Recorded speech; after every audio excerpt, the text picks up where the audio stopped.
মনে মনে বেটার বউ খোঁজা যাবে, কিন্তু দেখে দেখে খোঁজা জায়েজ নেই।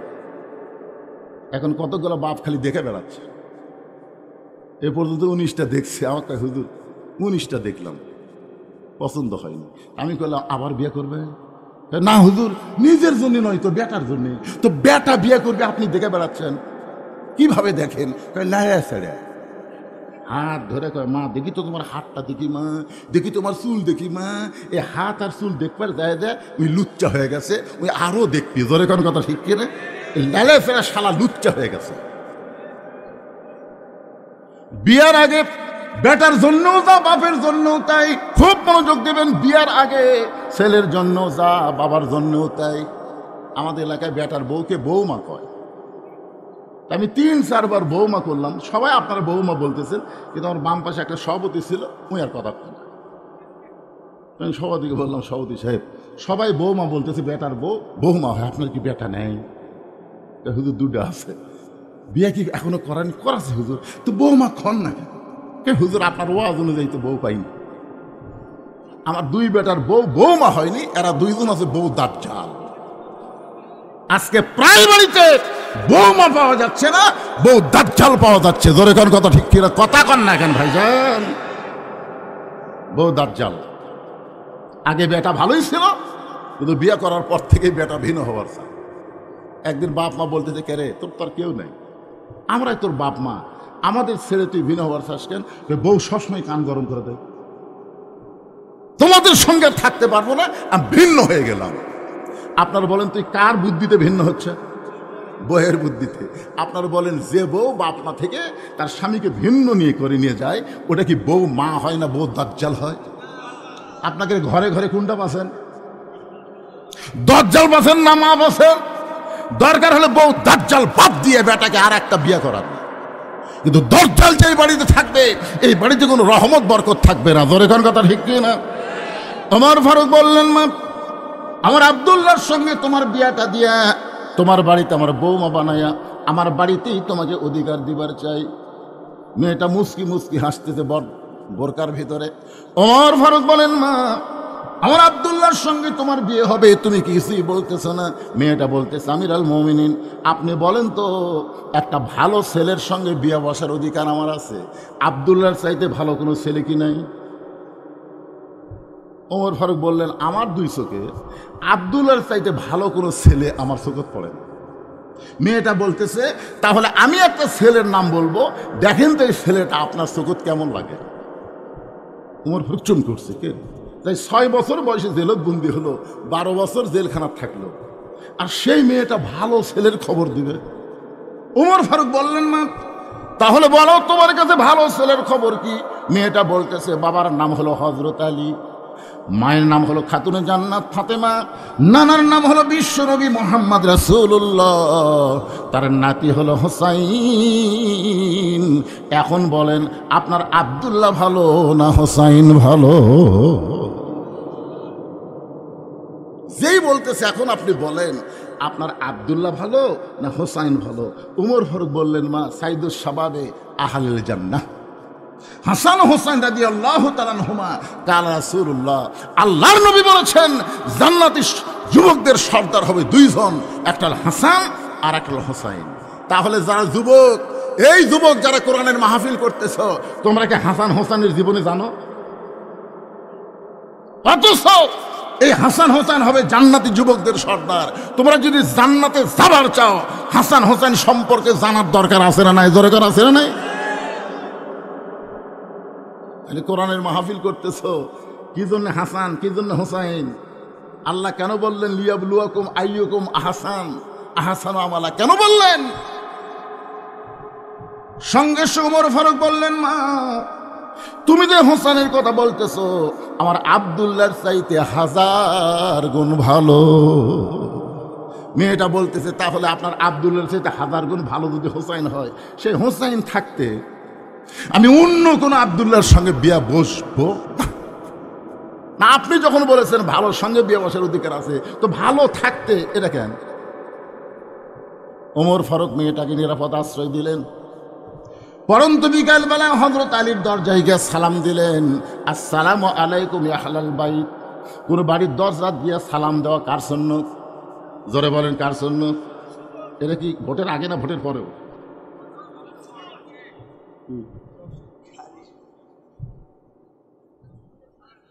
All time all time. আমাদের এক নেতা গাড়ি চড়ে আসতেছে, আমার দেখার জিনিস তো, আমি অনেক কিছু যেটা দেখি সেটা ওয়াজের মধ্যে বলি। নেতা ড্রাইভারকে বলতেছে গাড়ি থামা। ড্রাইভার বলতেছে স্যার কি জন্যে? বলো ওই যে মানুষ আসতেছে। ড্রাইভার বলতেছে না স্যার ওরা তো ফকির। ভোটের আগে পাগলা ফকিরও স্যার হতে। গাড়ি যেই ব্রেক করছে, নেতা গাড়ির থেকে নামা সালাম দিচ্ছে আসসালামু আলাইকুম। ফকির খালি চারিদিকে তা। নেতা বলতেছে কি দেখেন? বলে আমি দেখতেছি কাক সালাম দিলাম। আপনাকে দিলাম, ভিক্ষা করে খায়। ভোটের আগে ফকিরও তা হামুতাই। এখন এমন কতগুলো নেতা দেখা যাবে খালি সালাম ধরে কর কথা ঠিক না। এই সালাম শুধু ভোটের আগে দিলে হবে না, সব সময়। এমনকি বাড়ির দরজার যদি কোনো মানুষ নাও থাকে তাও সালাম দেওয়া নবীর সুন্নাত। এমনকি কবরে কোনো জীবিত মানুষ নাই, তারপরেও কবরের ধার দিয়ে যাওয়া হলো সালাম দেওয়া নবীর সুন্নাত। জোরে কর সুবহানাল্লাহ। আসসালামু আলাইকুম ইয়া আহলাল কুবুর। এই কবরবাসী যারা, তাদের উপর আল্লাহ রহমত বর্ষিত হোক। জোরে কর সুবহানাল্লাহ। তাহলে জীবিত মানুষকেও সালাম দেওয়া যাবে। যদি দরজায় কোনো মানুষ না থাকে তারপরেও বাড়িকে লক্ষ্য করে সালাম দেওয়া যাবে। কোনো মানুষ যদি জীবিত না থাকে কবরস্থানেও সালাম দেওয়া যাবে। হযরত ওমর আলীর দরজায় গিয়ে সালাম দিয়ে বললেন আম্মা সাইলা ফালা তানহার। হযরত আলী চমকে গেলেন, কারণ সালাম শুনি বুঝতে পারছে এটা উমর ফারুকের সালাম। কিন্তু এরপরে যে আয়াতটা পড়ল, বুঝতে পারছেন আম্মা সাইলা ফালা তানহার। হযরত আলী দরজা খুলে বলতেছে আমির আল মুমিনিন, আল্লাহ রহমত আপনার উপর বর্ষিত হোক। কবে থেকে ভিক্ষা শুরু করলেন? আপনি ফকিরের আয়াত কেন তেলাওয়াত করলেন? ওমর ফারুক বলে আলী, আজকে আমার জীবনের সবচাইতে বড় বিপদ। তো বড় বিপদ হলে ইন্না লিল্লাহ পড়া লাগবে। ধরে কোন কথা ঠিক কিনা? ইন্না লিল্লাহি ওয়া ইন্না ইলাইহি রাজিউন। আপনি ফকিরের আয়াত কেন বললেন? ওমর বলতেছে আলী, জীবনে কোনোদিন ঘটকালি করি নাই, আজকে প্রথম ঘটক হয়ে তোমার দরজায় তোমার হোসেনের ব্যাপারে আমি ওমর একটু ঘটকালি করবার চাই। আলী বললেন আলহামদুলিল্লাহ, আপনার মতন মহান ব্যক্তি যদি ঘটক হয় তাহলে পাত্রী অবশ্যই ভালো হবে। আপনার বলেন তো, ঘটক যদি ভালো হয় পাত্রী খারাপ হবে? বাবা মুরব্বী, কি হয়েছে বাবা? হ্যাঁ, এইরকম বয়সের লোক ধরে নিয়ে যাও বাবা, ধরে নিয়ে যাও, অসুবিধা নাই তো, বয়স বেশি। আপনারা বলেন তো, সব বয়সে ওয়াজ শোনা লাগবে? জোরে কারণ সব বয়সীকে ওয়াজ শোনা লাগবে? ওনাকে আল্লাহ পেনশন দিয়ে দিছে, আল্লাহ দিয়ে দিছে। সরকারি চাকরি যারা করে বুড়া বয়সে তাদের চাকরি করা লাগে না, বসে থেকে বেতন দেয়। জোরে কারণ কথা ঠিক কি না? সরকারি চাকরি বোঝেন আপনারা? বোঝেন, কিন্তু সরকারি বয়স বোঝেন না। আমি যুবকদের মাহফিল, যুবকদেরকে লক্ষ্য করে বলতেছি, একটু মনোযোগ দিয়ে শোনেন। হযরত আলী বলতেছেন আপনার মতন মহান ব্যক্তি যদি হোসেনের ঘটক হয় তাহলে পাত্রী অবশ্যই ভালো হবে। ওমর ফারুক বললেন 1 নম্বর গুণ হলো 6 বছর বয়সে ঈমান গ্রহণ করছে। পাত্রীর 2 নম্বর গুণ হলো 12 বছর ঈমানের পরীক্ষা দিয়েছে। সকালবেলা 3টা করে চাবুক, বিকালবেলা 3টা করে চাবুক মারছে, এরপরেও মেয়েটা ঈমান হারা হয় নাই। ওমর ফারুক বললেন পাত্রীর 3 নম্বর গুণ হলো আমার হাদিসের হাফেজ, কোরআনের হাফেজ আব্দুল্লাহর সঙ্গে বিয়ে দিবার চাইলাম, কিন্তু মেয়েটা আমার আব্দুল্লাহকে অ্যালাউ করে নাই। আলী তোমার হোসেনকে বড় পছন্দ করে, এখন বলো এমন মেয়েটাকে তোমার বেটার বউ করা যায়? আলী বলতেছে আমির আল মুমিনিন, আমি মনে মনে মনে মনে এমন একটা মেয়ে খুঁজতেছিলাম। মনে মনে বেটার বউ খোঁজা যাবে, কিন্তু দেখে দেখে খোঁজা জায়েজ নাই। এখন কতগুলো বাপ খালি দেখে বেড়াচ্ছে। এ পর্যন্ত 19টা দেখছে। আমার কাছে হুজুর 19টা দেখলাম, পছন্দ হয়নি। আমি কইলাম আবার বিয়ে করবে? না হুজুর, নিজের জন্য নয় তো বেটার জন্য। তো বেটা বিয়ে করবে, আপনি দেখে বেড়াচ্ছেন? কিভাবে দেখেন? লায়া ছেড়ে হাত ধরে কয় মা দেখি তো তোমার হাতটা দেখি, মা দেখি তোমার চুল দেখি, মা এই হাত আর চুল দেখবার যায় যায় ওই লুচ্চা হয়ে গেছে, ওই আরো দেখবি। ধরে কোন কথা ঠিক কিনা? লালে ফেরা শালা লুচ্চা হয়ে গেছে। বিয়ার আগে বেটার জন্যও যা বাপের জন্যও তাই। খুব মনোযোগ দেবেন, বিয়ার আগে ছেলের জন্য যা বাবার জন্যও তাই। একটু মনোযোগ দিয়ে শুনবেন। আলী বলতেছে, এমন একটা মেয়ে আমি মনে মনে খুঁজতেছিলাম। ওমর ফারুক বলেন, আলী তুমি যে মেয়েকে খুঁজতেছিলা সেই মেয়ের খোঁজ যখন আমি দিলাম, এখন বলো কি? বলে আমার পক্ষ থেকে আমি 100% রাজি। বিয়া দিবে কার সাথে? এ কথা কন না কেন? ঘটকালি কার সাথে হচ্ছে? 100% রাজি কে? ওমর ফারুক বুকের মধ্যে নিয়ে বলতেছেন, আল্লাহুম্মা জিদ মুহাব্বাতান লিল্লাহি ওয়া লিরাসূলিহি। ওমর ফারুক আলী যখন কোলাকুলি করতেছে, এমন সময় হোসেন ঘর থেকে বের হয়ে বলতেছে, আসসালামু আলাইকুম দুই মুরব্বী, আপনার দুইজন যেভাবে কোলাকুলি করতেছেন মনে হয় বিয়ে আপনারাই করবেন। ওমর ফারুক বলে, হোসেন আমরা দুইজন তোমার মুরব্বী, তুমি কি মুরব্বী মানো না? হোসেন বলতেছে, আপনার দুইজন আমার মুরব্বী আমি জানি, কিন্তু আসল মুরব্বী হিসাবে আমি শুধু একজনকেই মানি। দুনিয়াতে যতই মুরব্বী হোক কোনো মুরব্বী মানা যাবে না, একমাত্র মুরব্বী হলো মুহাম্মদ রাসূলুল্লাহ। জোরে বলেন কথা ঠিক কি না? আজকে তাবলীগেরা দুই মুরব্বী ধরছে থেকে দুই দল হয়ে গেছে। এক মুরব্বী, আতিউল্লাহ ওয়া আতিউর রাসূল। এরপরে বলা হয়েছে উলিল আমরি মিনকুম, এখানে তো বলা হয়নি আতিউ উলিল আমরি মিনকুম, এখানে আল্লাহ বলে নাই। কুল হে রাসূল আপনি বলেন, ইন কুনতুম তুহিব্বুন আল্লাহ ফাত্তাবিউনি, কেউ যদি আমি আল্লাহকে ভালোবাসতে চাই, আমার গোলাম হতে চাই, তাহলে তার একটাই মাত্র আমল, ফাত্তাবিউনি, আপনাকে গ্রহণ করতে হবে। রাসূল ছাড়া চোখ বন্ধ করে কাউকে মানা যাবে না। ধরে কোন কথা ঠিক কিনা কথা বলেন? ওমর ফারুক বলে, হোসেন তুমি কি বলবার চাও? হোসেন বলতেছে, আপনার দুইজন আমার মুরব্বী, আমি আপনাদের সম্মান করি, কিন্তু আসল মুরব্বী হিসাবে আমার নানাকেই শুধু আমি মানি। ওমর ফারুক বলে, হোসেন তুমি একটু সুন্দর করে বোঝায় বলো। হোসেন বলতেছে, কয়েকদিন আগে আমি স্বপ্নে দেখলাম আমার নানা ঘরের মধ্যে আরাম করতেছে। আমি হুসাইন দরজা গিয়ে বললাম, নানু ভাই আমি একটু ঘরের মধ্যে যাবার চাই। আমার নানা বলতেছে আমি জান্নাতে আরাম করতেছি, এখন দরজা খোলা যাবে না। আমি হোসেন চমকে গেলাম, যেই নানা আমার ভাঙ্গা ঘর থেকে কথা বলতেছে আর সেই নানা জান্নাতে আরাম করতেছে। দরজা না খুললে কি হবে? জানলার একটা ফাঁক দিয়ে আমি তাকায় দেখি আমার নানি উরাতকে বালিশ বানিয়ে দিয়েছে। সেই উরাতের ওপর আমার নানা মাথা দিয়ে শুয়ে আছে। নানি আমার চুলের মধ্যে বিলকি কাটতেছে। আমি রাগ করে বললাম, নানু ভাই নানির উরাতকে বালিশ বানায় শুয়ে থাকলে কি জান্নাতে থাকা যায়? আমার নানা বলে, হোসেন রে তুই ছোট্ট মানুষ, তুই বুঝবি না। তোর নানির মতন বউ যদি কেউ ঘরে পায়, ওই ভাঙ্গা ঘরটা আল্লাহর জান্নাত হয়ে যায়। তোর নানির মতন বউ যদি কেউ ঘরে পায়, ওই ঘর ভাঙ্গা হলেও আল্লাহর জান্নাত হয়ে যায়। তাহলে দুনিয়াতে আপনার ঘর যদি জান্নাত বানাবার চান, ভালো একটা বইয়ের দরকার আছে না নাই? জোরে কোন আছে না নাই? আজকে সারাদিন কাজ কাম করি, বাড়ির যায় শান্তি নাই, অশান্তির আগুন দাউ দাউ করে জ্বলতেছে অনেকের বাড়িতে। জোরে কোন কথা ঠিক কোন ঠিক কেন ভাইজান? হোসেন বলতেছে, আমি সেই দিন থেকে সিদ্ধান্ত নিয়েছি, বিয়া যদি করতে হয় নানা যেমন বিয়ে করছে আমি তেমন বিয়ে করব। কারণ বাবা আপনি আমার বড় ভাইকে বিয়ে করাছেন, আপনি তার খবর জানেন। আলী বলতেছে, কি হয়েছে? বলে, আমি কিছুদিন হলে দেখতেছি বড় ভাই হাসান গোপনে গোপনে কান্দে। আমি তার কান্না ধরে একদিন বললাম, ভাই কি জন্য কান্দেন? তো বলা যাবে না, তুই ছোট মানুষ, তো বলা যাবে না। আমি জোর করে বললাম, বড় ভাই কি জন্য কান্দেন? আমার ভাই বলল, তোর ভাবি ভালো না, তোর ভাবি ভালো না। হাসান দাদার বইয়ের নাম হলো জায়েদা। জোরে বলেন নাম কি? বিয়া করার পর থেকে হাসান রাদিয়াল্লাহকে অত্যাচার করতেছে, যার কারণে গোপনে গোপনে কাঁদতেছে। আজকে যারা ঘরের মধ্যে খারাপ বউ আছে তাদের গোপনে গোপনে কান্না আছে না নাই? জোরে কান আছে না নাই? আমার ভাই যেমন ঠকছে বিয়ে করে, আমি আমার ভাইয়ের মতন ঠকতে চাই না। আমার নানা যেমন জিতেছে, আমি নানার মতন বউ চাই। জোরে কান সুবহানাল্লাহ। দৌড়ে গিয়া বাবার হাত ধরে বলতেছেন, বাবা আপনি সত্যি করে বলেন তো আমার মা আপনার কেমন বউ ছিল? আপনি যেমন আমার মাকে বউ করে শান্তি পাইছেন দুনিয়ায়, আমার নানা যেমন বিয়ে করে শান্তি পাইছে দুনিয়ায়, আমি হোসাইন তেমন একটা মেয়েকে বিয়ে করতে চাই। ওমর ফারুক বলে, হোসাইন আমি যে মেয়েটার ঘটকালি করতেছি বাবা, ওই মেয়েটাকে তুমি বিয়ে করো।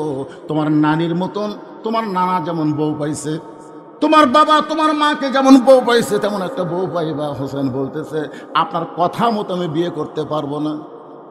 উমর ফারুক বললেন, তাহলে কি বলতে চাও? হোসেন বলতেছে, আমি মনে মনে সিদ্ধান্ত নিয়েছি, আমি এমন একটা মেয়েকে বিয়ে করব যে মেয়েটা আমার 3টা প্রশ্নের উত্তর দিবার পারবে। জোরে খান সুবহানাল্লাহ।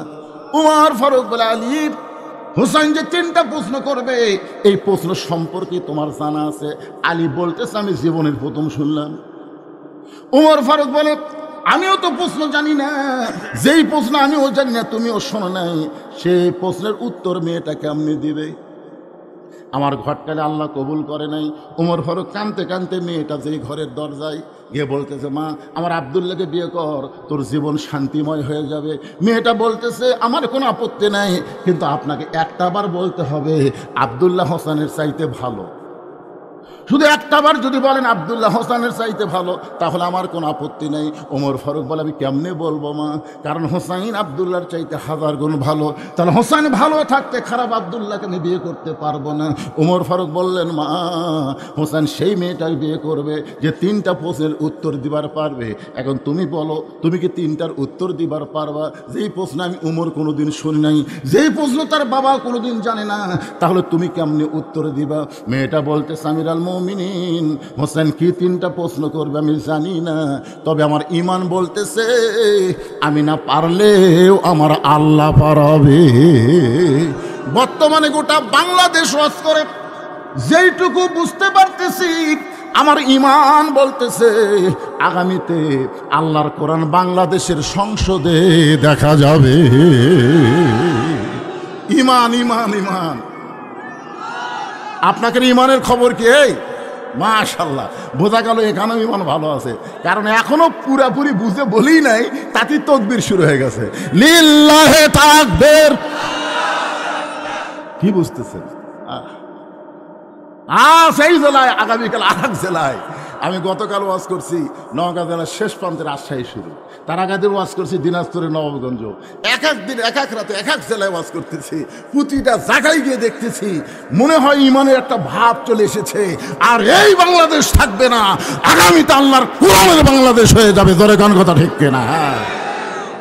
মেয়েটা বলতেছে, আমিরুল মুমিনিন, হোসেন কি 3টা প্রশ্ন করবে আমি জানি না, তবে আমার ঈমান বলতেছে আমি না পারলেও আমার আল্লাহ পারাবে। হাসিনা যেইভাবে আমাদেরকে কবজা করেছিল, অনেক মুরব্বীকে আমি জিজ্ঞাসা করছিলাম খবর কি, বলে আমার জীবনে হাসিনার পতন দেখতে পাবো না, এমনভাবে দুর্বল হয়ে গিয়েছিল ঈমান। কিন্তু আবু সাঈদ যখন রংপুরে প্রথম জীবন দিল, তখন থেকেই বাংলা মানুষের ঈমানের পাওয়ার বেড়ে গেল। ধরে কোন কথা ঠিক কিনা? মানুষ মরলে ঈমান বাড়ে, এইটা বাংলাদেশের আবু সাঈদ শুরু করে দিয়েছে। এটা যদি ভিডিও না থাকতো তাহলে কিন্তু ঈমান বাড়তো না। ভিডিও মার মার, আয় রে, 2 হাত বাড়ায় বলতেছে মারো। তখন পুলিশ মনে করছে একটা গুলি করলে উই দৌড় মারবি, গুলি করছে উই আরো 1 ধাপ সামনে আছে, মার। আবার গুলি করছে, আর 1 ধাপ সামনে আসে, গুলি খায়, ও মারে বাবারে, কোনো শব্দ নেই। 3য় গুলি যেই করছে, তখন একজন বন্ধু এসে দৌড়ে এসে ধরছে, ও তখন টলে পড়ছে। বাংলাদেশের মুসলমানকে দেখাই দিল, দরকার হলে জীবন দিব, কিন্তু বাতিলের সঙ্গে কোনো আপোষ করা চলবে না। ধরে কোন কথা ঠিক কিনা? হ্যাঁ, ঈমানের দাবি যদি কুরবানি হয়, সেই দাবি ঘরে বসে থাকা নয়।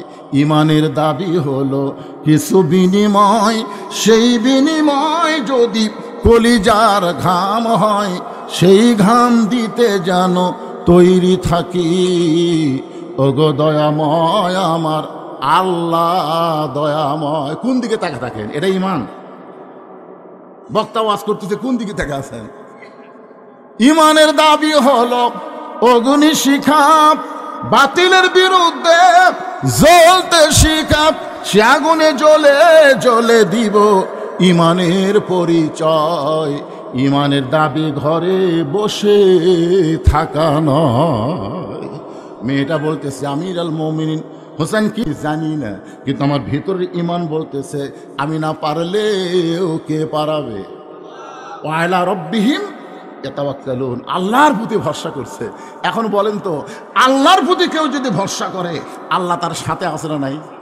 আল্লাহ কোরআনে বলেছেন, অহুয়া মা কুম আইনা মা কুনতুম, বান্দা তুমি নিজকে অসহায় মনে করো না, আমার প্রতি ভরসা করলে আমি আল্লাহ তোমার সঙ্গে থাকবো। জোরে খান সুবহানাল্লাহ। একটু আরেক জায়গায় আল্লাহ বলেছেন, ইন্নাল্লাহা মা'আস সাবিরিন, ধৈর্যশীলদের সঙ্গে কে আছে? তা আপনারা যখন কোরআনের ওয়াজ শুনতেছেন, আপনাদের মনের মধ্যে শয়তান ওয়াসওয়াসা দিচ্ছে, কিন্তু আমরা তো কোরআন সংসদে চাই না, এ হুজুর তো যে হারে ওয়াজ করতেছে আমাকে বিরুদ্ধে ওয়াজ করতেছে না। আপনি ধৈর্য নিয়ে শোনেন, তারপরে বুঝবেন মুসলমান হয়ে আমরা মরতে চাই, আল্লাহর কোরআনের বিকল্প কোনো রাস্তা নাই। জোরে কোন কথা ঠিক কিনা? আপনারা কি মরছেন? জোরে কান মরছেন, কিন্তু মরাটা তো মুসলমান হিসেবে মরা লাগবে ভাইজান। এই জন্য একটু ধৈর্য নিয়ে মনোযোগ দিয়ে শোনেন। উমর ফারুক এক দৌড়ে আইছে হযরত আলীর বাড়িতে। কিছুক্ষণ আগে যে লোকটা কানতে কানতে চলে গেছে, সেই লোকটা আবার ফিরে আসছে। আলী জিজ্ঞাসা করতেছে, এখনই আপনি গেলেন মন খারাপ করে, এখনই ফিরে আসলেন কেন? বলে তারিখ করার জন্য। হোসেন বলতেছে, কিসের তারিখ? কিসের তারিখ? বলে বিয়ের তারিখ না, বিয়ের তারিখ না। তুমি মনে করো না তুমি যেভাবে খেদায় দিছো, আমি উমরের এত সাহস নাই যে তোমার বিয়ার তারিখ করবার আইছি। তাহলে কি জন্য তারিখ করবার আইছেন? বলে তুমি যে 3টা প্রশ্ন করবা, সেই প্রশ্নের উত্তর দেওয়ার তারিখ। আলী বলতেছে, যেই প্রশ্ন আমিও জানি না, আপনিও জীবনে শোনেন নাই, আর সেই প্রশ্নের উত্তর দিবার পারবে? উমর ফারুক বলতেছে, আলী মেয়েটা এমন কথা বলেছে যেই কথা শুনে আমারও ঈমান বেড়ে গেছে। জোরে খান সুবহানাল্লাহ।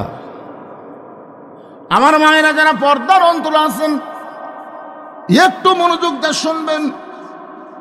নির্দিষ্ট তারিখ মোতাবেক হযরত উমর বসেছেন ডান পাশে, আর হযরত আলী বসেছেন বাম পাশে, আর হোসেন বসেছে মিডল পয়েন্টে। এটা হলো বসার কথা বললাম। আমার চেয়ারম্যান সাহেব যেমন বসেছে, আমার ভাই যেমন বসে আছে, দুইজন দুই ধারে আছে না নাই? যখন আছে না নাই? এখানে আরও অনেক অতিথি ছিল, তারা কিন্তু নাই। তারা সুযোগ বুঝে পলান দিছে। তোর এখন কথা ঠিক কিনা? চেয়ারম্যান সাহেব প্রধান অতিথি, ইচ্ছা করলেও তিনি এখান থেকে যাবার পারতেন, কিন্তু তিনি আমারে কইছেন, হুজুর একটু ধৈর্য ওয়াজ করা লাগবে। তার মানে বোঝা গেল তিনি ধৈর্য নিয়ে বসে গেছেন। জোরে খান সুবহানাল্লাহ। ধৈর্যের সঙ্গে কে আছে? আল্লাহ কোরআনে বলেছেন, ইন্নাল্লাহা মা'আস সাবিরিন, ধৈর্যশীলদের সঙ্গে আল্লাহ নিজেই থাকি। একটু ধৈর্য নিবেন। ডান পাশে হযরত উমর বসে গেছেন, বাম পাশে হযরত আলী, আর মাঝখানে হোসেন বসে। সামনে একটা চাদর দেওয়া হয়েছে, চাদরের ওই পারে ওই 18 বছরের যৌবনে নারী বসে গেছে। এখন আপনাদেরকে আমি প্রশ্ন করি, সামনে চাদর দেওয়ার কারণ কি? সবাই জোরে বলেন, কারণ কি? অথচ আমার বাংলাদেশের একজন গায়িকা এক সময় সংসদে সেই রকম তোড়জোড় ছিল, নাম বলার আগেই ভাই বলে দিচ্ছে, আমাদের আলেমদেরকে কানা কইছে সংসদের মধ্যে গানে, ওরে মৌলানা চোখ দুইটা করলা কানা, মনের পর্দা বড় পর্দা তোমরা খুঁজা পাইলা না।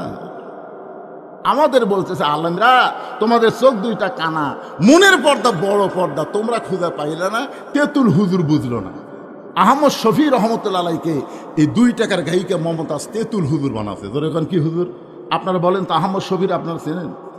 যে বাংলাদেশে লক্ষ লক্ষ আলিমদের ওস্তাদ, আর সেই আহমদ শফি রহমতুল্লাহ আলাইকে মমতাজ সংসদের মধ্যে তেঁতুল হুজুর কইছে। একটা মুসলমানের বাচ্চা বাধা দেয়নি। ধরে কোন কথা ঠিক কথা বলেন? আচ্ছা, রাস্তার উপর যে শালারা চিল্লাই, এরা কি মানুষের বাচ্চা? এরা মানুষের বাচ্চা? আশ্চর্য কথা রে বারে। মন যদি শুনবার না চায় বাড়ি চলে যাও। হই হই করার অধিকার তোমাকে কে দিছে? আল্লাহ জবান দিয়েছে, জবান কাড়ে লিবারও পারে। জোরে কোন কথা ঠিক কিনা? এই তো থামে গেছে। একটু মনোযোগ দিয়ে শুনবেন। সামনে চাদর দেওয়া কারণ হলো, আপনারা সকলেই বলেছেন পর্দা, তার মানে বোঝা গেল মনের পর্দা যদি বড় পর্দা হতো, ওমর ফারুকের মন ভালো না খারাপ, আলীর মন ভালো না খারাপ, হোসেনের মন ভালো না খারাপ, তাহলে সামনে চাদর দিয়ে বুঝাই দিলে মনের পর্দা পর্দা নয়, পর্দা হলো আল্লাহর আইন। সবাই বলেন পর্দা কার আইন?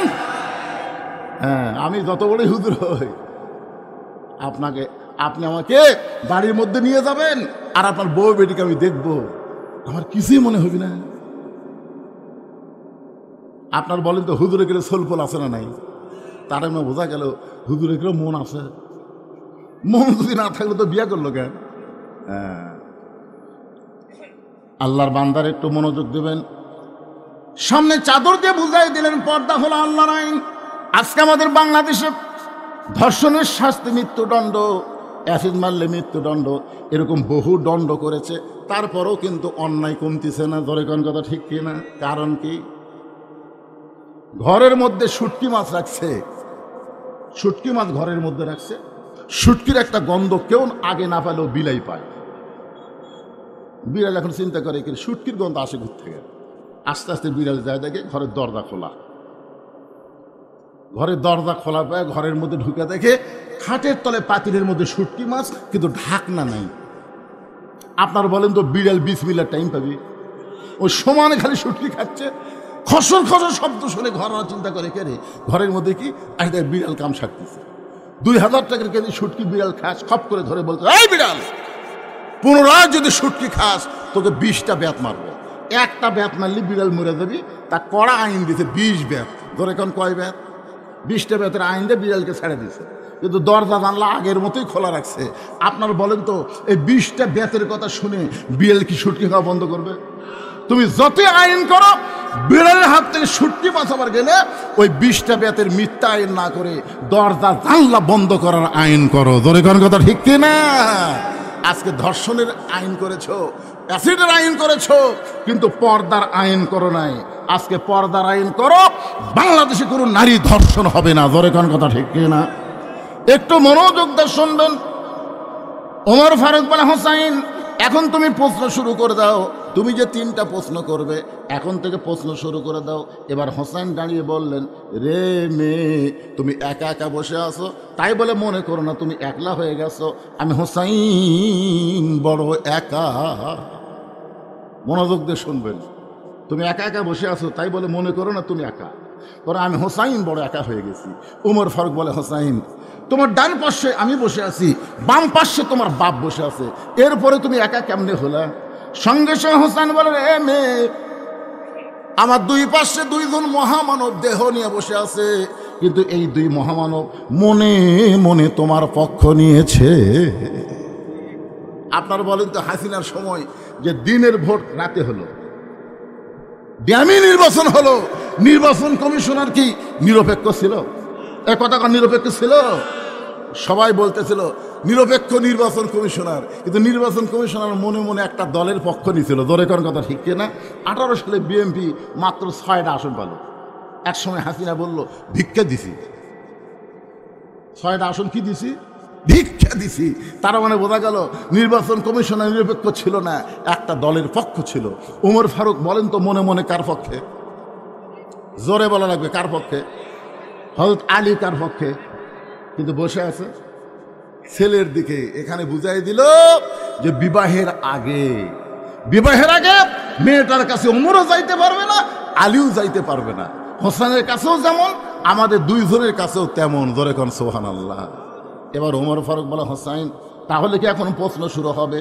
হোসেন বলে, রে মেয়ে, আমার 1 নম্বর প্রশ্ন হলো, আমার মাকে তুমি জানো?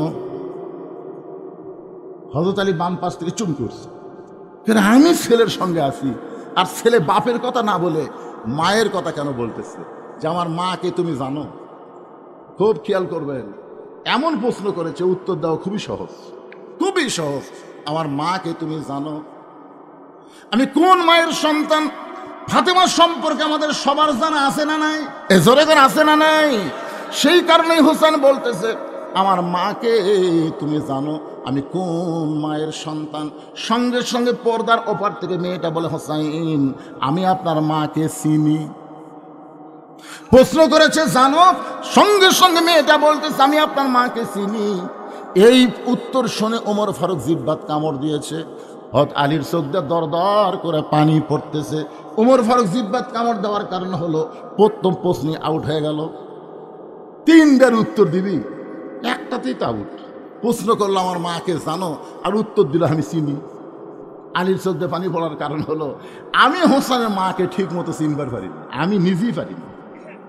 এত বছর সংসার করার পরেও আমি হোসেনের মাকে পুরোপুরি চিনতে পারিনি। চোখটা দর দর করে পানি পড়তেছে, আর মেয়েটা বলতেছে হোসেন আমি আপনার মাকে চিনি। কিন্তু তিন বিচারক কেউ কোনো কথা বলতেছে না। একশো মেয়েটা বলে হোসেন আপনি প্রশ্ন করলেন, আমি উত্তর দিলাম, উত্তর হলো কি হলো না, তিন বিচারকের এক বিচারকও কিছুই বলেন না। উমর ফারুক বলতেছে কেমনে হবে, তোমাকে প্রশ্ন করলো কি আর তুমি উত্তর দিলে কি? হোসেনের মা ফাতেমা সম্পর্কে দুনিয়ার সমস্ত মানুষ জানতে পারে, কিন্তু চিনতে পারে এই খবর কেউ বলতে পারবে না। বেপর্দা নারী যারা সমাজের সবাই চিনবে তারা। জোরে কোন কথা ঠিক কিনা? আপনার গ্রামত কার বউ কেমন সুন্দর এটা আপনার বলে পারবেন তো? পারবেন না। চার পাঁচজন এক জায়গায় বসে সব বাহাস লাগছে, কে রে আমাকে পাড়ার মধ্যে সবচেয়ে সুন্দরী বউ কার রে?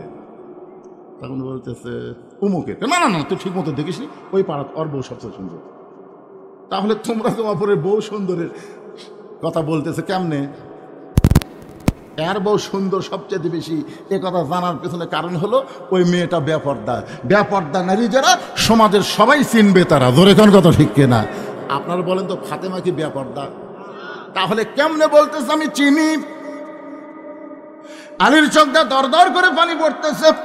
এমন সময় মেয়েটা বলে হোসাইন আপনার মায়ের চোখের ভুরু জোড়া ছিল, আপনার মায়ের বাম গালে কালো একটা তিল ছিল, এই থুতুনির তলে লাল একটা দাগ ছিল।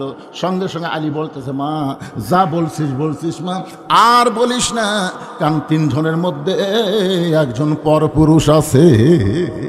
আপনার বলেন তো এই তিন পুরুষের মধ্যে ফাতেমার জন্য পরপুরুষকে? জোরে বলেন। তাহলে চিন্তা করে দেখেন, তিনজনের মধ্যে একজন পরপুরুষ, যাকে হযরত আলী পরপুরুষ বলতেছে, সেই পরপুরুষ সম্পর্কে আল্লাহ নবী বলেছেন আমার পরে কেউ যদি নবী হতো লাউ কানা ওমর, আল্লাহ ওমরকে নবী বানায় দিত। রাসূল বলেছেন নবুয়তের দরজা বন্ধ দেখে ওমর নবী হওয়ার পারে নাই, কিন্তু নবী হওয়ার সব যোগ্যতা আল্লাহ ওমরকে দান করেছে। সেই ওমর যদি পরপুরুষ হয়, তাহলে মুরিদের বইয়ের কাছে পীর কি পুরুষ? আর কথা কয় না। মুরিদের বইয়ের কাছে পীর কি পুরুষ? পরপুরুষ। এই সাইডটা কি পুরুষ? ও বাবা পুরুষ। আহা, আমি এর আগেও আপনাদের বলেছি, হয়তো মনে নাই। তিনটা জিনিস খেয়াল করবেন, বড় ডাক্তারের বউ কোনোদিন সিজার লাগে না। বড় ডাক্তার যারা, তারা বউকে সিজার করায় না। কারণ কি জানেন? সিজার করলে বাচ্চারও ক্ষতি, মায়েরও ক্ষতি। এই জন্য ডাক্তারের বউয়ের সিজার লাগে না। 2 নম্বর হলো মৌলানার বাড়িতে মিলাদ হয় না। দেখবেন খেয়াল করে, মৌলবীদের বাড়ি মিলাদ হয় না। ওরা পরের বাড়িতে পড়ায়, কিন্তু নিজের বাড়িতে হয় না। আর 3 নম্বর হলো পীরের বউ কোনোদিন মুরিদ হয় না। খেয়াল করে দেখবেন, পীরের বউ জানে আমার পীর মাঝে মধ্যে মুরিদের বউয়ের দিকে চোখ মারে, এই লুচ্চার হাতে মুরিদ হবো না। ঠিক আছে? মাশাআল্লাহ। তাহলে 3টা মুখস্থ রাখবেন। 1 নম্বর হলো ডাক্তারের বইয়ের সিজার লাগে না, 2 নম্বর হলো মৌলবীর বাড়িতে মিলাদ লাগে না, আর 3 নম্বর হলো পীরের বউ মুরিদ হয় না। যেই পীরেরা নারীদেরকে মুরিদ দেয় বুঝবেন এরা ভণ্ড। ধরে কোন এরা কি? এরাই ভণ্ড। হ্যাঁ, আল্লাহর বান্দার একটু খেয়াল করবেন। আলী বলতেছেন মা চোখের ভুরু জোড়া, এটা আমি বলতে পারি কারণ হোসেনের মা আমার বউ। এই কারণে প্রত্যেকটা স্বামী বলতে পারে তার বইয়ের ভুরু কেমন। জোরে কোন ঠিক কিনা? আমি বলতে পারবো। রাসূল বলেছেন স্বামীরা যদি স্ত্রীর 2 চোখের মাঝখানে এই যে ভুরু দেখতেছেন, এই 2 চোখের মাঝখানে যদি একটা চুমা খাই ভুরুর উপরে, আল্লাহ তাআলা খুশি হয়ে তাদের আমল নামায় একটা নফল হজের সওয়াব দিয়া দেয়। এইদিকে তাকান, কোন তাকান? এই 2 ভুরুর মাঝখানে এই চুমা দেওয়ার নফল হজের সওয়াবের কথা কইছি। মেয়েদের কাছে এক সিলি পাইছে, হুজুর আপনি তো মস্ত বড় ক্যাফাল করলেন। আমার স্বামী যে বিড়ি খাওয়া খায়, ওই ঘরের মধ্যে ঢুকলেই মনে হয় ভোকরা পাটা ঢুকছে, এই জায়গা চুমা খাবার গেলে তো আমার পেট খারাপ হয়ে যাবে। শোনেন, যারা বিড়ি খায়, এই যারা বিড়ি খায়, এরা যে ঘরত থাকে সে ঘরে সবকিছু গন্ধ না? কথা গন্ধ কিনা? আর কাপড় ধরেন যা ধরবেন সব দুর্গন্ধ। এই জন্য আল্লাহ নবী বলেছেন স্বামী স্ত্রী মহব্বত করার জন্য ঘুমানোর আগে মেসওয়াক করা সুন্নত, আবার ঘুম থেকে উঠে মেসওয়াক করা সুন্নত। আপনি যত বেশি মেসওয়াক করবেন আল্লাহ আপনার মুখের দুর্গন্ধ তত বেশি দূর করে দিবে। সুবহানাল্লাহ জোরে কর। আলী বলতেছেন, মা বাম গালে একটা তিল আছে আমি বলতে পারি, থুতিন করে লাল একটা দাগ আছে। হোসাইন তার মা হওয়ার কারণে বলতে পারে। তুমি কেমনে বললাম? মেয়েটা বলতেছে, মুরব্বী তাহলে শোনেন, ওই রোমের জেলখানার মধ্যে যখন আমি বন্দি ছিলাম, সকালবেলা 3টা করে চাবুক মারতো, বিকেলবেলা 3টা করে চাবুক মারতো। আমার দেহের এমন কোনো জায়গা নাই যে জায়গায় চাবুকের আঘাত লাগে নাই। এক সময় চাবুক মারতে মারতে আমি অধৈর্য হয়ে গেলাম, বিরক্ত হয়ে বললাম, আল্লাহ তুমি আছো আসমানে, তোমার নবী আছে মদিনায়, এই রোমের জেলখানার মধ্যে এত নির্যাতন, আমাকে দেখার মতন কেউ নাই। লা ইলাহা ইল্লাল্লাহ আছে আসমানে, আর মুহাম্মদ রাসূলুল্লাহ আছে মদিনায়। এই জেলখানার মধ্যে এত নির্যাতন হচ্ছে, দেখার মতন কেউ নাই। মাঝে মধ্যে কিন্তু বিরক্ত হয়েছে বিএনপির লোকেরা, বিরক্ত হয়েছে জামাতের লোকেরা এই 15.5 বছর আল্লাহর ওপর। মাঝে মধ্যে নিজের বাড়ি বানাচ্ছে, সে বাড়ি থাকা যাচ্ছে না, আলুর বাগুড়ের মধ্যে থাকা লাগতেছে। তাও যদি আলুর দাম হতো, কথা ঠিক রায়, এইবারে আলু যে কি করবি ভাই, আলুর বাগুড়ের মধ্যে থাকা লাগছে। ওয়াজ করে বাড়ি থাকা যায় নাই। বাড়ির বউ মোবাইল করে বলতে, সন্ধ্যা থেকে পুলিশ ঘুরতেছে, আপনি বাড়িতে আসবেন না। চিন্তা করেন, চোর ডাকাত বউলে শুয়ে আছে, আর আলিম হয়ে আলুর বাগুড়ের মধ্যে ঘুম পাড়তেছে। একটু বিরক্ত ভাব আসে কি আসে না? গাজার মুসলমান কিন্তু মাঝে মধ্যে বিরক্ত হয়, আল্লাহ ইসরায়েলি ইহুদির আমাদের পাখির মতন হত্যা করতেছে, তুমি কখন সাহায্য করবে? মাতা নাসরুল্লাহ, তোমার সাহায্য কখন হবে? আল্লাহ করে বলেন, ওয়ালা নাবলুওয়ান্নাকুম বিশাইয়্যিম মিনাল খাউফি ওয়াল জুই ওয়া নাকসিম মিনাল আমওয়ালি ওয়াল আনফুসি ওয়াস সামারাতি ওয়া বাশশিরিস সাবিরিন। আল্লাহ ধরে না, ধরে না, ধরে না, ধরলে ছাড়ে না। এতদিন হাসিনা ধরেনি, ধরেনি, ধরেনি, আমরা মনে করতেছিলাম আল্লাহ কর 41 সাল লাগবে না রে, 24 সালের মধ্যে আমি আল্লাহ এমন ধরা ধর্ম।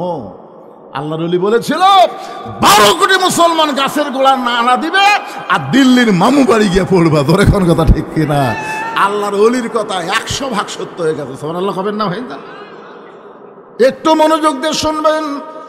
মেয়েটা বলতেছে, মুরব্বী হযরত আলীকে লক্ষ্য করে বলতেছে যে আমি বিরক্ত হয়ে বললাম, আল্লাহ তুমি আছো আসমানে, নবী আছে মদিনায়, এই জেলখানায় এত নির্যাতন আমাকে করতেছে, আমাকে দেখার মতন তো কেউ নাই। এ কথা বলে কাঁদতে কাঁদতে যখন ঘুমায় গেছি, ওই ঘুমের ঘরে আমি স্বপ্নে দেখতে পাই আমার শিয়রের পাশে নূরের একটা পুতুলি বসে কাঁদতেছে। আমি বললাম, কে গো আপনি? জান্নাতের হুরি না বেহেশতের পরি? আমার মাথায় হাত দিয়ে বলে, মা আমি জান্নাতের হুরিও না, বেহেশতের পরিও না, আমি হলাম জগৎ বিখ্যাত মা ফাতেমা। আমি তখন ওই ঘুমের অবস্থায় স্বপ্নে তার চেহারার দিকে তাকালাম, কিছুই দেখতে পাইলাম না। যতটুকু দেখতে পাইলাম ভুরু 2টা জোড়া, বাম গালে কালো একটা তিল, থুতুনির তলে লাল একটা দাগ দেখেছি, এর বাহিরে আর কিছুই দেখতে পাই নাই। সঙ্গে সঙ্গে হোসেন বলে, রে মেয়ে, 1 নম্বর প্রশ্নের উত্তর যেমন আশা করেছিলাম তার চাইতে 100 গুণ তুমি সুন্দর উত্তর দিয়েছ। লিল্লাহে তাকবীর। ওমর ফারুক বলতেছে, আমার ঘটকালে আল্লাহ কবুল করছে। হোসেন বলতেছে, এত সহজ না, 3টা প্রশ্নের উত্তর দিলে বিয়ে করব, নচেত আমি বিয়েই করব না। ওমর ফারুক বলে, হোসাইন তাহলে এখন 2 নম্বর প্রশ্ন শুরু করো। ইজা আসাবাতুহুম মুসিবাতুন ক্বালু, সকলে পড়েন, ইন্না লিল্লাহি ওয়া ইন্না ইলাইহি রাজিউন। যে আয়াতকে সামনে নিয়ে আলোচনা করতেছি ভাইজান, যখন বিপদ আপদ মুসিবত তোমাদের সামনে আসবে, আল্লাহ দোয়া শিখে দিয়েছেন, বেশি বেশি তোমরা ইন্না লিল্লাহর আমল করবে। ইন্না লিল্লাহর আমল হলো, এ দুনিয়াতে থাকা যাবে না, যতই বড় বড় বাড়ি তৈরি করো, এখানে থাকার কোনো সুযোগ নাই, আমাদের সবাইকেই যাওয়া লাগবে। ধরে কোন ঠিক কিনা? কোন বনেরই পাখি তুমি, আইলারে কোন বনে, আবার কোন বনেতে যাইতে হবে পড়ছে নাকি মনে। হোসাইন বলে, রে মেয়ে, আমার 2 নম্বর প্রশ্ন হলো 6 বছর বয়সে তুমি ইমানটা কেমনে পাইলা? কারণ তোমার দাদা খ্রিস্টান, তোমার বাবা খ্রিস্টান, যেই দেশের জেলখানায় বন্দি ছিলা ওই দেশের সবাই খ্রিস্টান, তাহলে খ্রিস্টানদের মধ্যে 6 বছর বয়সে তুমি ইমানটা কেমনে পাইলা? এটাই হলো আমার 2 নম্বর প্রশ্ন। উমর ফারুক চমকে উঠছে, যেই প্রশ্ন আমি উমর করার কথা মেয়েটাকে, সেই প্রশ্ন আমি উমর করতে পারি নাই। প্রশ্ন করেছে কে? জোরে খান, প্রশ্ন করেছে কে? 6 বছর বয়সে তুমি ইমানটা কেমনে পাইলাম? সঙ্গে সঙ্গে মেয়েটা বলে, হুসাইন 6 বছর বয়স ইমান কেমনে পাইলাম যখন শুনতে চান তাহলে শোনেন। আমি দুনিয়ার সাধারণ কোনো ঘরে জন্মগ্রহণ করি নাই। আমার দাদা হলো রোম সম্রাট কাইসার। আমি দুনিয়ার সাধারণ কোনো ঘরে জন্মগ্রহণ করি নাই। আমার দাদা হলো রোম সম্রাট কাইসার। যেই বলেছে রোম সম্রাট কাইসার, ওর চমকে উঠছে, ওরে বাবা রে। মেয়েটা বলতেছে, 6 বছর বয়সে আমি যখন অন্দরমহলে ছিলাম, আমার দাদা আমার ঘরে গিয়ে বলতেছে, নাতনি আজকে রোমের রাজ দরবারে খেলা হবে, তুই কি খেলা দেখতে যাবি? আপনারা বলেন তো, ছোটো ছোটো বাচ্চারা খেলা পছন্দ কম করে না বেশি করে? এই জন্য ছোটো ছোটো বাচ্চাদের হাতে মোবাইল দেবেন না। আপনাদের অনুরোধ করতেছি, এই ছোটো ছোটো বাচ্চাদের হাতে মোবাইল যদি দেন, এই মোবাইল ছাড়া ভাত খাবি না। হ্যাঁ, মোবাইল ছাড়া ভাত খাবি না, মোবাইল ছাড়া আর কান্না বন্ধ হবে না। তাই আপনাদের অনুরোধ করি, ছোট ছোট বাচ্চারা যদি একবার মোবাইলের গেম বুঝতে পারে তাহলে আর আপনি ওকে মানুষই করতে পারবেন না। জোরে কোন কথা ঠিক করে কথা বলেন। হ্যাঁ, ছোট ছোট বাচ্চারা খেলা পছন্দ করে। এই জন্য আমার দাদা যখনই বললো আজকে রোমের রাজদরবারে খেলা হবে, তুই কি খেলা দেখতে যাবি? আমার দাদা বিকালবেলায় খেলা দেখার কথা বলে আমাকে রাজদরবারে নিয়ে আসলো। আমি 6 বছর বয়সে ইমানটা কেমনে পাইলাম একটু আপনারাও মনোযোগ দিয়ে শোনেন। আমি দাদার সিংহাসনের পাশে ছোট্ট একটা চেয়ারে বসে বললাম, বসার পরেই বললাম, দাদা খেলা দেখার কথা বলে আপনি নিয়ে আসলেন, খেলাটা কোন জায়গায়? আমার দাদা বলে, ওই যে তাকায় দেখ। মেয়েটা বলে, হোসাইন আমি লক্ষ্য করে দিকে একটা মানুষের কালো কাপড় দিয়ে চোখ 2টা বাঁধা, শুধু কালো কাপড় দিয়ে চোখ বাঁধে নাই, তার হাত 2টা রশি দিয়ে বাঁধা, তার পা 2টা লোহার শেকল দিয়ে আটকানো হয়েছে। আমি তখন বললাম, দাদা ভাই একটা মানুষকে আমি দেখতে পাই, যেই মানুষের চোখ বেঁধেছেন, হাত বেঁধেছেন, পা শেকল দিয়ে আটকায় রাখছেন, একটা মানুষ দেখে আপনি কি খেলা দেখাবার চান? আমার দাদা মুসকি মুসকি হাসার বলে, নাতনি রে তুই ছোট্ট মানুষ, তুই বুঝিস না, ওটা মানুষ না রে, ওইটা মানুষ না। আমি বললাম, মানুষ যদি না হয় তাহলে ওইটা কি? আমার দাদা বলতেছে, ওইটা হইল মুসলমান। তার মানে কি বুঝতেছেন? এই ভারতের ইসকন হিন্দুদের কাছে বাংলার মুসলমান মুসলমান না, খ্রিস্টানদের কাছে মুসলমান মানুষ না, ইহুদিদের কাছে, ইসরায়েলের কাছে ফিলিস্তিনি মুসলমানকে এরা মানুষ মনে করে না। জোরে কোন কথা ঠিক না? কিয়ামত পর্যন্ত ইহুদি খ্রিস্টান হিন্দুরা আমাদেরকে মানুষ মনে করবেন। বিধর্মীরা কোনোদিন মুসলমানকে মানুষ মনে করে না, মনে করে এরা আলাদা জাত। অথচ আল্লাহ কোরআনে বলেছেন, অমাইয়াবতাগি গায়রাল ইসলামা দীনান ফালা ইউকবালা মিনহু। জোরে কোন আল্লাহু আকবার। আচ্ছা, এই যুব মাহফিলের কমিটি নাই? আচ্ছা শোনেন, এই কমিটি নাই, তাহলে এরা কি করতেছে?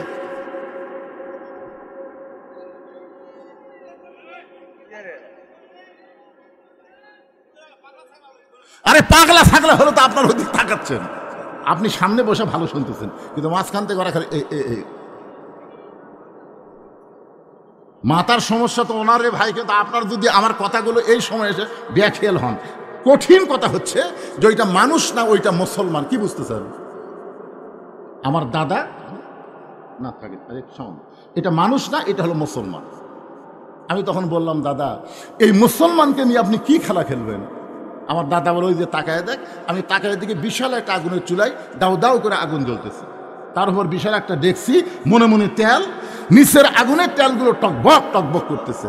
আমার দাদা বলতেছে, ওই মুসলমানকে হাত পা বাঁধে উত্তপ্ত তেলের মধ্যে ফেলে দিব, মুসলমান তেলের মধ্যে পড়েই মরে যাবে। আজকের খেলার নাম হলো মুসলমান মারার খেলা।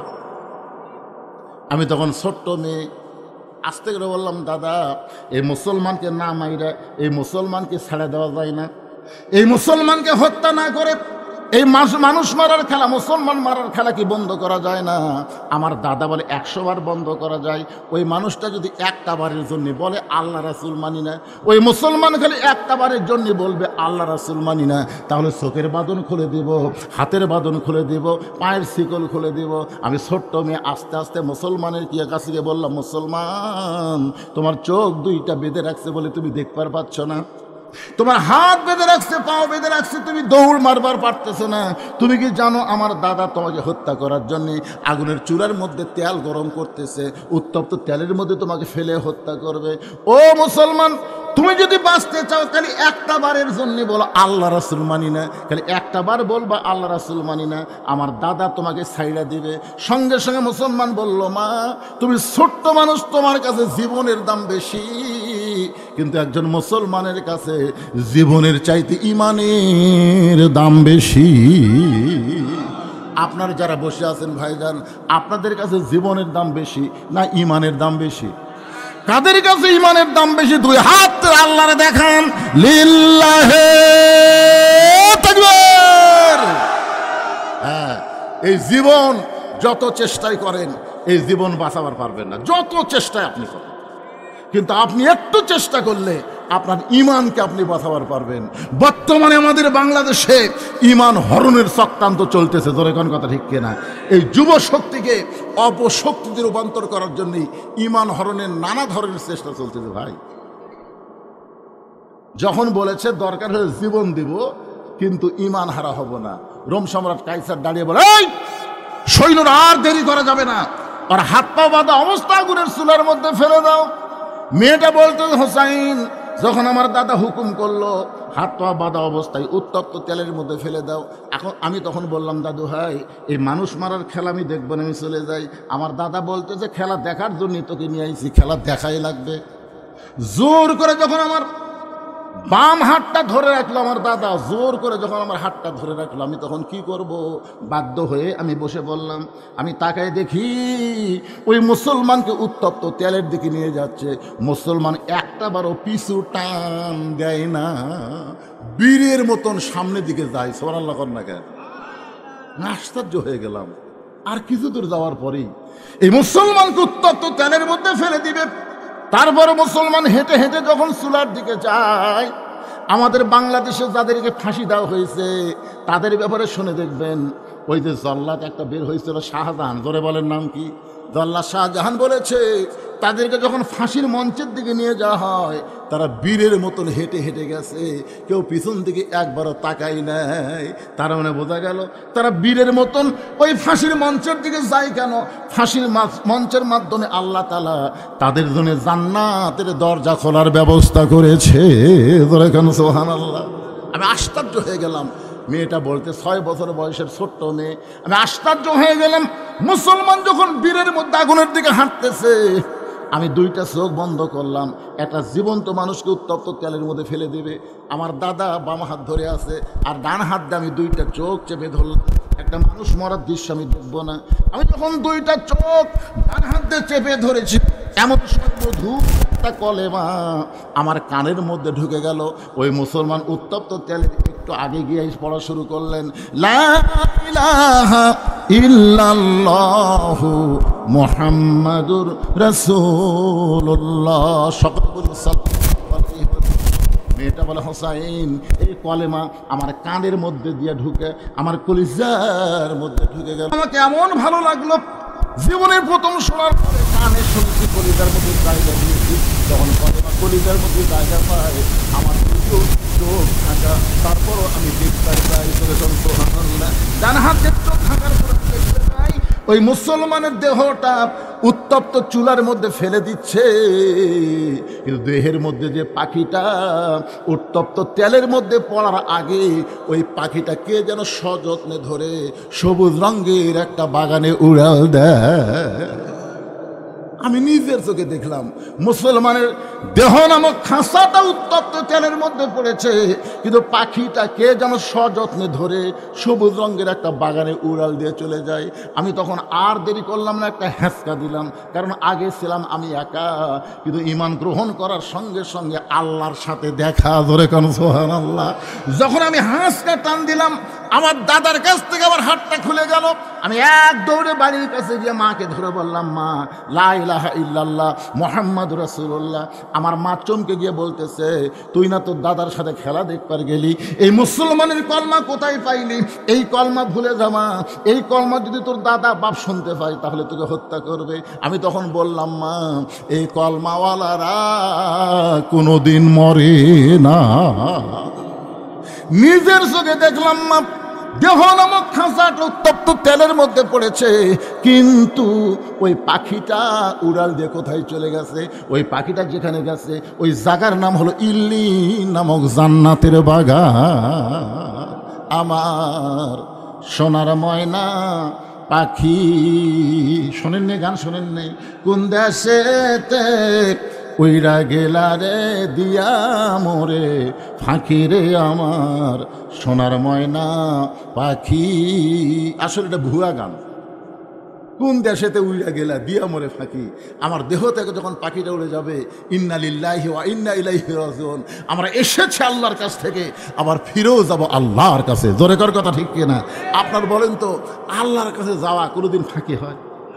বরং আল্লাহ ছাড়িয়ে আসে এই দুনিয়াতেই। মিশে মায়ায় বন্দি থাইকা করলাম কত খেলা, পশ্চিমে তাকাইয়া দেখো তোমার ডুইবে গেছে বেলা। এই ছেলে দুইটা তা শুনতেছে, বুঝলে? তোমাকে ওয়াজ শোনার সাইজ দেখে আমারই কলজা ভরে গেছে। প্রত্যেকটা কথা এরা বুঝতেছে। সমস্ত শ্রোতার দরকার নেই, 10টা যুবক যদি আজকের ওয়াজ শোনার পরে ইমানের বলে বলিয়ান হয়ে যায়, এই যুবকদের মাহফিল করা সার্থক হয়ে যাবে। জোরে কোন কথা ঠিক না? রাস্তার ধারে মাহফিল, আমি আপনাদের অনুরোধ করবো এরকম রোডের ধারে মাহফিল করবেন। রাস্তা দিয়ে বদমাইশ যায়, শয়তানও যায়, ভালো মানুষও যায়। জোরে কোন কথা ঠিক কিনা? আবার রাত 1টার পরে চোর ডাকাত, এই রাস্তা। খালি এই রাস্তার ধারে মাহফিল না হলে একটা লোক অন্য কোনো দিক তাকাতো না, একটা না কথা শুনতো। ঠিক কথা কন না কেন ভাইজান? আজকে আপনাকে বেশিও শোনাবো দেখে উঠছি, দেখেন 10:45, এখন 11:30 বাজতেছে, 11:30 পার হয়ে গেছে। না চলুক, কয়টা বন্ধু চলবে সে কথা না, ও আর শেষ হলে আমি মনোজাত করবো। তো যে কথাটা বলতেছি এই কথাটা আপনাকে বোঝা লাগবে না? কারণ বোঝার দরকার আছে না নাই? কত গুরুত্বপূর্ণ কথা। আমাদের সবাইকে যেতে হবে ইন্না লিল্লাহি ওয়া ইন্না ইলাইহি রাজিউন। যতই 3 তলা 4 তলা 5 তলা বাড়ি বানান, শয়তান বারবার বলবে তাকায় দেখ, কি দেখতেছিস ভাই? 5 তলার ভিত দিছি ভাই, 3 তলা হসে। ও যে রড বার করে থুছি, আর 2টা তলা হলেই আমার শান্তি রে, 2টা তলা হলে আমার আর কোনো টেনশন নাই। আপনার বলেন তো, আরো 2 তলা হলে আর টেনশন নাই? নাই? বারবার বলতেছে কোন দিকে তাকাস, উপর দিকে তাকাস না পাগল, তোর জন্যে 1 তালাও বরাদ্দ হয়নি, তোর জন্য জায়গা হলো নিচতলা। তোর এখন কোন তলা? নিচতলা মানে কি? মাটির নিচে থাকার চিন্তা করছেন? মাটির নিচে থাকার চিন্তা করছেন? ইজা আসাবাতহুম মুসিবাতুন ক্বালু ইন্না লিল্লাহি ওয়া ইন্না ইলাইহি রাজিউন। আয়াতকে সামনে নিয়ে আপনাদের সামনে আলোচনা করতেছি। মেয়েটা বলে, হুসাইন, আমি এক দৌড়ে চলে আসলাম মায়ের কাছ থেকে আমার দাদার কাছে। আয়েশা দিকে আমার দাদা সমস্ত সৈন্যদেরকে নিয়ে হাসতেছে, শাহবাগের মিছিল করতেছে। আমাদের বাংলাদেশে যখন কোনো ফাঁসি হতো তখন শাহবাগে ওরা গিয়ে মিছিল করতে। ধরে কোন ঠিক কিনা? মানে একটার ফাঁসি হতি আর একটা কয় ফাঁসি চাই, ফাঁসি চাই। আল্লামা সাইদ হুজুরের জন্য ফাঁসির মিছিল করছে এই বাংলাদেশে যিনি 50 বছর কোরআনে হক তাফসীর করছে, তার ফাঁসির জন্য এই বাংলাদেশে যারাই মিছিল করেছে, আর যাই হোক এদের জন্ম ঠিক নাই। জোরে কোন কথা কন না কেন ভাইজান? ফাঁসি চাই, ফাঁসি চাই। এই সালাউদ্দিন কাদের বিএনপির একজন নেতা, তাকে অন্যায় ভাই ফাঁসি দিচ্ছে। তার ছেলে হুম্মাম কাদের চৌধুরী একদিন একটা টক শোয়ে বলল যে কি কারণে তার বাপকে ফাঁসি দিল, কি কারণে দিল। অত কথাকে এক ওয়াজে বলা যায়? একটু মনোযোগ দিয়ে শোনেন। আসে দেখে দাদা সৈন্য নিয়ে আনন্দ করতেছে, মুসলমান মরে গেছে, মুসলমান পুড়ে গেছে, মুসলমান শেষ হয়ে গেছে। এমন সময় নাতি বলতেছে, কানার ভাগ্যে ধন মিলে না, সামনে পড়ে আছে সোনা, কানা দেখতে পায় না, মাটি মনে করে ফাইলে দেয়, হাতে তুলে নেয় না, কানার ভাগ্যে ধন মিলে না। সামনে পড়ে আছে সোনা, কানা দেখবার ভাই, মাটি মনে করে ফেলে দেয়। কিন্তু কি ফেলে দিল? কানার ভাগ্যে ধন মিলে না। দাদা চিল্লে বলে, নাতনি রে তুই কি বলবার চাস? নাতনি বলতেছে, দাদা তোমরা বলতেছো মুসলমান পুড়ে গেছে, আমি নিজের চোখে দেখেছি যে মুসলমানকে নিয়ে আনন্দ করতেছে, পুড়ে যাওয়ার কারণে এই মুসলমান এখন জান্নাতে ঘুরে বেড়া।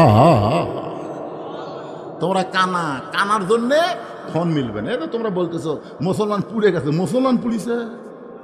মুসলমানের খাঁচা পুড়তিছে। দেহ নামে খাঁচা কোনো দাম নাই। পাখি যদি না থাকে এ খাঁচার 1 পয়সা দাম নাই। জোরে কোন কথা ঠিক কিনা?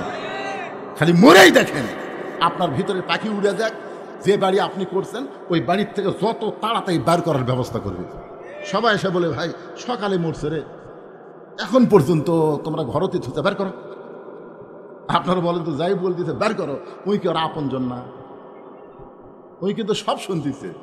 যে মারা গেছে যতক্ষণ পর্যন্ত কবর দেওয়া না হবে, মায়ের সাথে হাদিসটা আছে সেমাল মাউতা, মৃত্যু ব্যক্তি সব শুনতে পায়, এমনকি সব দেখতেও পায়। এখন এত টাকা দিয়ে যে বাড়ি বানাচ্ছে সেই বাড়ির থেকে টেনে টেনে বার করতেছে, ওর অবস্থাটা কি হচ্ছে বুঝছে? মেয়েটা বলে, হোসাইন 6 বছর বয়সে আমার দাদার সাম্রাজ্যের ছোট্ট চেয়ারে বসে আমি দেখেছি একজন মুসলমানকে হত্যা করা। ওই দেখার পরে আমি ঈমান গ্রহণ করেছি। এইভাবে 6 বছর বয়সে ঈমান নামক মহামূল্যবান নিয়ামতটা আমি পেয়েছি। সঙ্গে সঙ্গে হোসেন বলে, রে মেয়ে, 2 নম্বর প্রশ্নের উত্তর যেমন আশা করেছিলাম তার চাইতে 1000 গুণ তুমি সুন্দর দিয়েছ। ওমর ফারুক বলতেছে, আমার ঘটকাটা আল্লাহ কবুল করছে। হোসেন বলে, এত সহজ না, 3টার উত্তর না দিলে আমি বিবাহ করিব না। ওমর ফারুক বলে, হোসাইন এখন তাহলে তুমি 3 নম্বর করো। হোসেন বলে, রে মেয়ে, এটা একটু মনোযোগ দিয়ে শোনা লাগবে। 3 নম্বর প্রশ্ন হলো, বিবাহের পরে আমার সঙ্গী তোমার থাকতে হবে। কি মনে করতেছেন? এই যে আবু তোহা আদনান বিয়ে করছিল, এক বক্তি আর একটা বিয়ে করেছিল ঢাকার, যার জন্য হারানো নাটক হলো। আবু তোহা আদনান গুম হয়ে গেল। গুম কিছু না, ওই দ্বিতীয় বিয়ে। কি মনে করছিল? সে বউ আবার ছেড়ে গেছে। তাহলে কথাটা খুবই গুরুত্বপূর্ণ।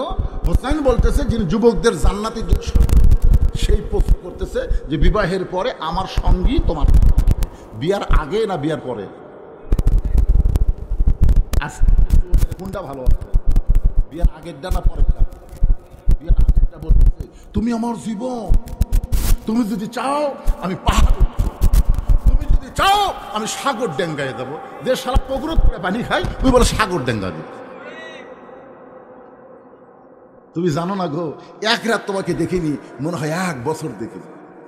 মেয়েটা মনে করে আল্লাহ কাল প্রেমিক পুরুষ দুনিয়াতে নাই।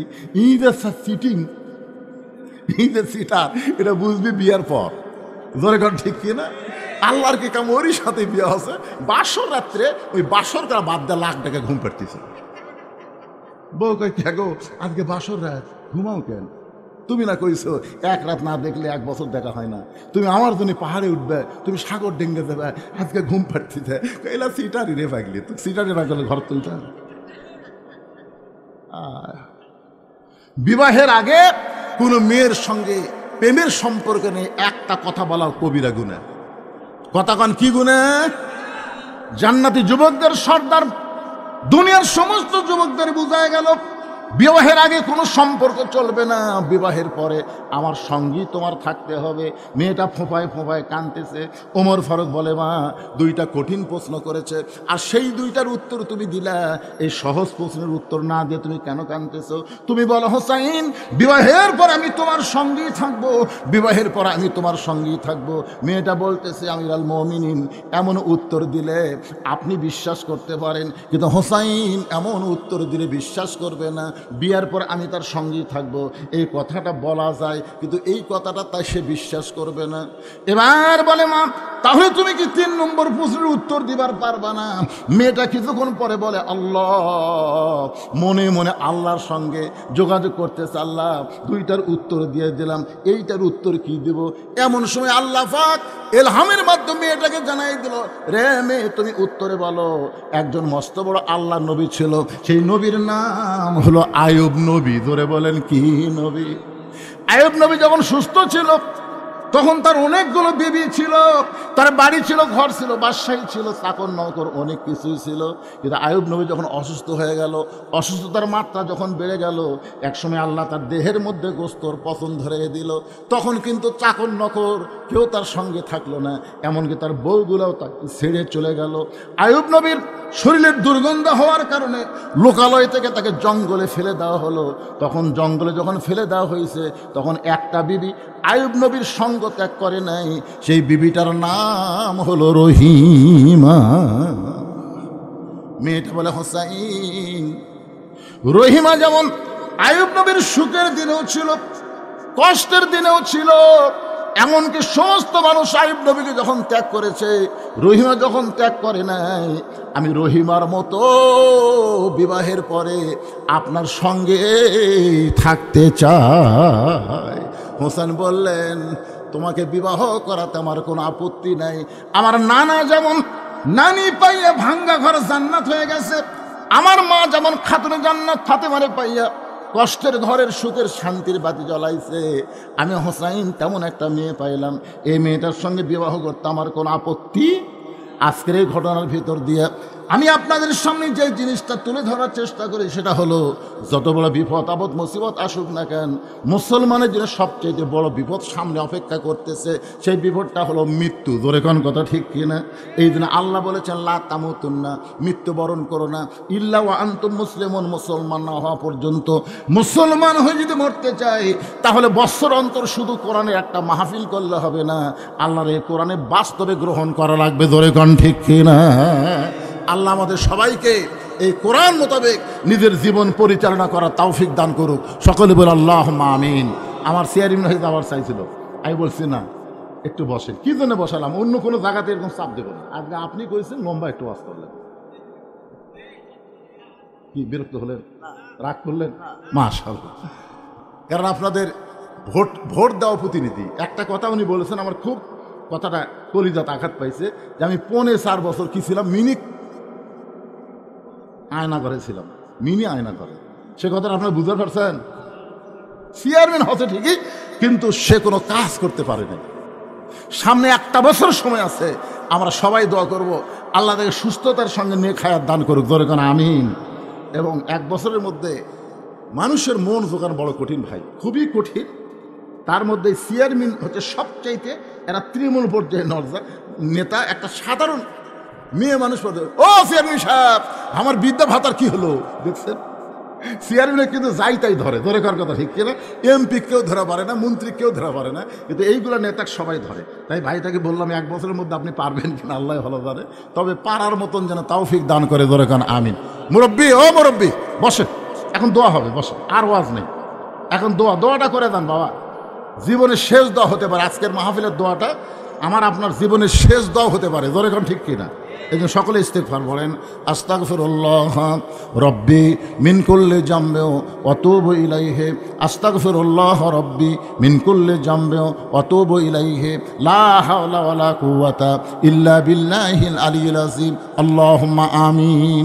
আল্লাহুম্মা আনতাস সালাম ওয়া মিনকাস সালাম, তাবারাকতা ইয়া যাল জালালি ওয়াল ইকরাম।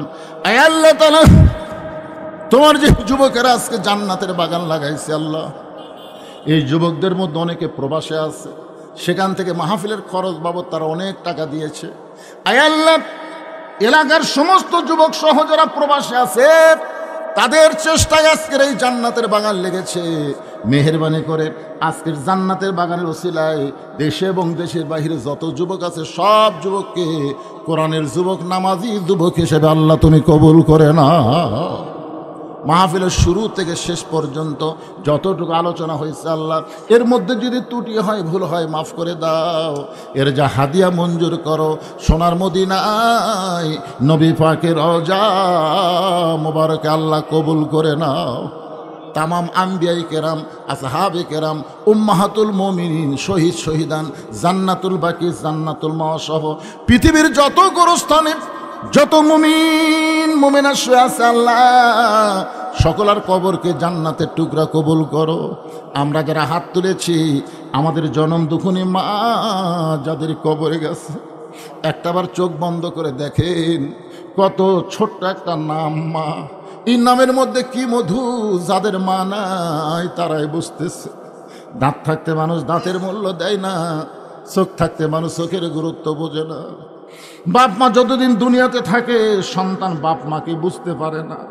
বাপ মা যদি মারা যায়, তখন বুঝবেই জন্মে তার দরদের আর দুনিয়াতে কেউ নেই।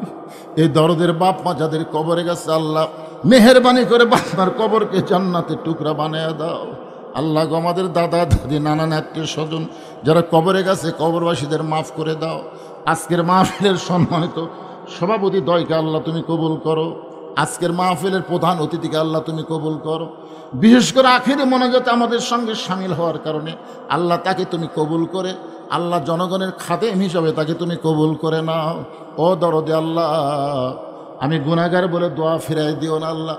এতগুলো মানুষের মধ্যে যার দুইখানা পছন্দ হয়, সেই দুই হাতের ওসিলায় আজকের মাহফিলকে কবুল করো। আমার মা বোনদেরকে কবুল করো। আবিদা সালিয়া পর্দানিশি কবুল করে মা ফাতেমার চরিত্র দান করে দাও।